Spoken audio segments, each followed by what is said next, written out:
Hello everyone, welcome back. Welcome back to the online class, and of course this is the second video of physics, and successfully we have completed the introduction of the chapter matter, the three states, and all the previous knowledge. We have just go with a proper recapitulation of that in the last video. So today we will go with the just enter the very new topic for class 8, and I hope everybody has sit with pen, book and copies, and everybody has open the chapter. And okay, when I know when you will feel problem, you just pause the video and you will write the notes. You are preparing the notes in your copy, which will help you. Of course you must prepare the notes. Okay, let's enter the topic. So previous video what we have discussed, the matters and all the things. Now come one big question is that when the change of states takes place, means solid to liquid to gas or gas to liquid to solids, you know that the change of states takes place. So it shows that absorbing or releasing energy. It's very easy, and I know you all can understand that very easy, that energy involved in change of states. When the change of states take place, that time absorbing or releasing energy takes place. And you all know that when solid to liquid it will absorb energy, and when liquid to solid it will release energy. So yes, it's very easy, but here the term will come that when the latent heat, when the amount of heat absorbed or released when a substance undergoes a change of states without any change in temperature. This point is very important, very important, that without change in any temperature, it is heat is needed. We are giving heat, but no temperature takes place, change in temperature takes place.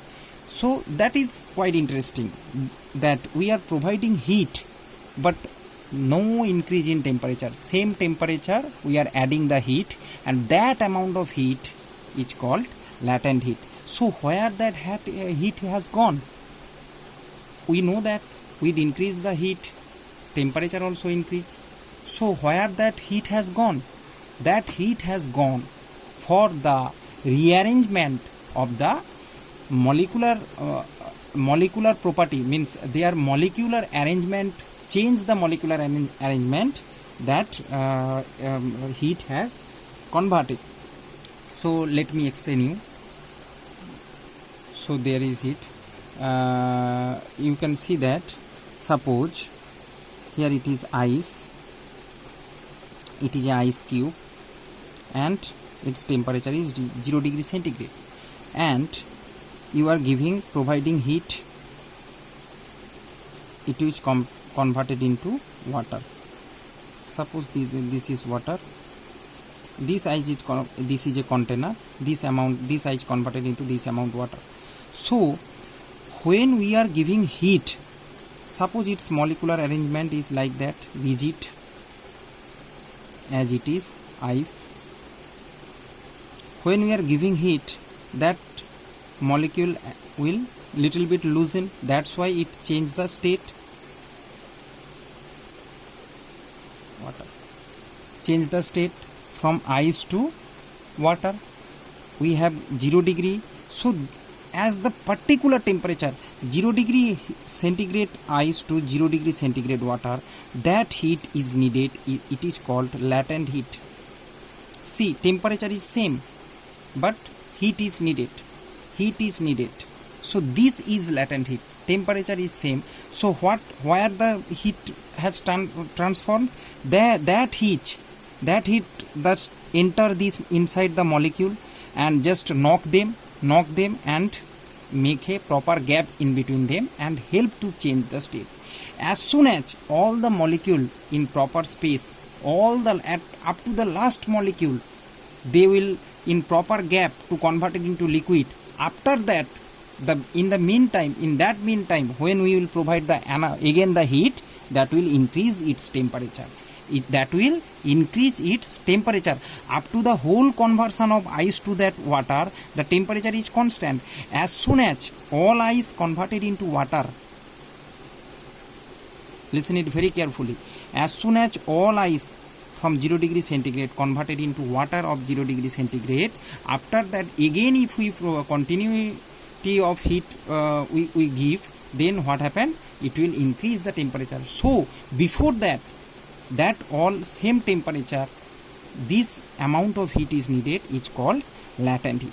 So here already we have learned another term, so that I will explain over here. So I hope the confusion has cleared regarding the latent heat. Here you can see that ice water, that amount is 80 calorie per gram. We will explain about the unit of latent heat, why the gram is coming. So let's see here. So ice to water at 0 degree to 0 degree, see, watch it properly, 0 degree centigrade to 0 degree centigrade, temperature same, so it needed, the amount was 80 calorie. And this is known as the per gram has given specific latent heat of fusion. This is called specific latent heat of fusion. Okay, latent heat of fusion. So we have learned a new term, latent heat of fusion. So what is latent heat of fusion? If the definition will come, you can write that the conversion of solid to liquid or liquid to solid without changing the temperature. When the solid change into liquid or liquid change into solid, that amount of heat needed, that heat is called latent heat of fusion. Similarly, same formula will applying for the water, 100 degree centigrade water to 100 degree centigrade water vapor. You know that water is converted into water vapor at 100 degree centigrade. So similar equilibrium condition takes place when the water converted into water vapor. Here from 0 degree to again if we warming, that will increase its heat, that heat is increased up to 100 degree. But as when the transition takes place, water to water vapor, there is a transition, here is a transition ice to water, here is a transition water to water vapor. So when that transition of state, here you just check it once again, that latent heat absorbed during the transition change of states, from water 0 degree to water 100 degree, there is no change in states, but here from water to water vapor change in states takes place. So that is also a amount of energy is needed, that is heat is needed, and that is 550 calorie. See, here it is calorie per gram, here it is calorie. Why it has written, that is also I will explain later, one by one, just listen the lecture. So this calorie is called latent heat of vaporization. Here specific term was there, here no specific term is there, hence latent heat of vaporization. And that amount is around 540 calorie. So here is the some term. Definition, once come to the definition, you can write the definition very easily. When liquid to the gas or gas to the liquid transition takes place without changing the temperature, the amount of heat needed, that amount of heat is called latent heat of vaporization. So now come to the term, what is the measure of latent heat? What is the measure of latent heat? So we will learn a new term for measuring the latent heat, that is called specific latent heat. So why specific latent heat? See, latent heat means the latent heat of the entire substance, but we can't, that's why it's create problem to measure, because there will be a large object, there will be a small object, so we can't designate by the proper actual mathematically by using the term latent heat. That's why we are taking specific latent heat. Specific latent heat means whether it will be bigger or it will be lesser, we will take only its unit mass. So the total amount of heat required by a unit mass, that term has added over here, and hence it is known as specific latent heat. That unit mass of a substance to change its states without rise any temperature as usual is called specific. So specific means, as the term specific means, unit mass of substance. Unit mass means it can be 1 kg, it can be 1 gram, means whether it will be bigger or much more larger amount or very lesser amount, we have no problem. We will just count it in gram or in kg. Hence the term, when the specific is added, it will come as per kg or per gram. So I think students, your doubt has clear. Here we can see that as the specific is here, that's why here per gram.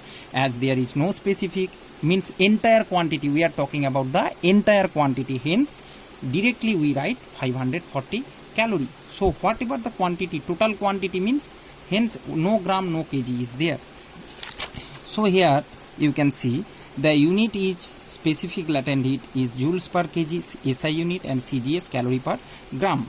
You just maintain it. CGS unit not present in book, so hence prepare the note, pause the video and prepare make the note in your copy. So if we from specific, if the specific latent heat is given and while some kg has some substance, suppose it has given 10 kg substance and a latent heat amount is given, we can get the total amount of heat. Hence the amount of heat absorbed or released by a substance during phase change is by the formula m into L. Means we just per gram we know the specific latent heat if it is given, and how the weight of the object has given, we just multiply, then we can get its specific latent heat. So here is two value, remember it. In specific latent heat of fusion means this, that is 336 into 10 to the power 3 or 10 cube joule per kg or 80, simple 80 calorie per gram. And specific latent heat of vaporization of water means this is of ice, fusion means ice, you know that ice water, and here for water vapor. Okay, these terms, all the small, all the words, all the terms are important over here. So be attentively, you have to listen my lecture. So specific latent heat of vaporization is 2260 into 10 cube joule per kg or 540 calorie per gram. So here I have used the CGS units. You can do use through the SI units, all SI units present in the book, and I have provided the CGS units for your basic concepts and for your basic knowledge. So students, there is a very good questions maybe appear in your mind, that what's the difference between latent heat, heat and temperature. All the things we have learned that so in next lecture I will shortly clear the doubt about heat and temperature, and that will really help you to clear the basics. So wait for the next video. Thank you, best of luck, God bless you.